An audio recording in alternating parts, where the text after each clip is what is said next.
Le paramétrage de SketchUp Make. Alors, vous lancez SketchUp Make.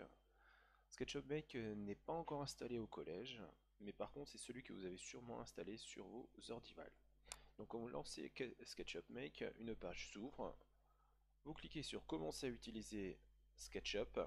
Peut-être qu'une autre page va s'ouvrir où on vous demande de choisir le modèle type. Vous laissez le modèle par défaut et vous cliquez à nouveau sur Commencer à utiliser SketchUp. Donc le logiciel se lance, mais par contre le logiciel n'est pas encore paramétré correctement afin de pouvoir travailler avec tous les outils et surtout avec les bonnes unités de mesure.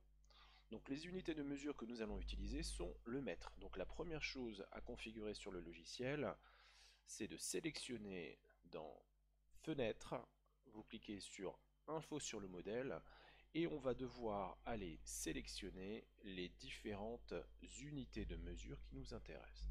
Donc moi le logiciel est bien configuré, donc il y a plusieurs onglets disponibles sur le côté gauche de votre fenêtre.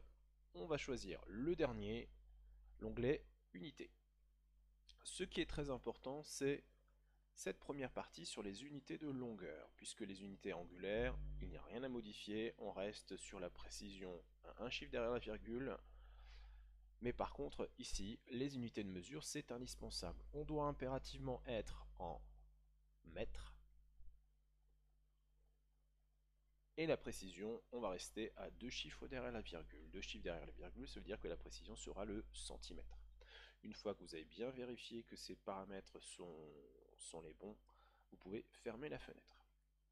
Donc on a configuré l'unité de mesure, de base le mètre. Maintenant il faut configurer l'ensemble des boîtes à outils de notre logiciel. Pour le moment vous n'avez qu'une seule boîte à outils qui est activée, c'est la boîte à outils premier pas. Par contre, la petite disquette pour sauvegarder, le petit dossier pour ouvrir, etc., ne sont pas encore affichés. Donc il faut aller dans Affichage et cliquer sur Barre d'outils. Donc je répète, Affichage, barre d'outils. Donc maintenant, les différentes barres d'outils qui sont à votre disposition, vous avez vu, elles sont très nombreuses. Nous allons déjà décocher premier pas. Donc là, il n'y a plus, absolument plus aucune barre d'outils d'activer. Donc les différentes barres d'outils qu'il va falloir activer. Donc on va commencer par activer la barre d'outils caméra. On va ensuite activer la barre d'outils grand jeu d'outils.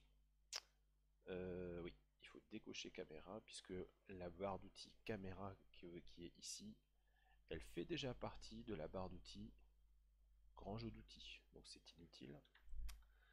Et j'en ai oublié une, il faut activer calque, il faut activer mesure, standard, style et vue. Donc vue, style, standard, mesure, grand jeu d'outils et calque. Je ferme, mon logiciel est configuré, je peux maintenant commencer à créer ma maison écologique en conteneur.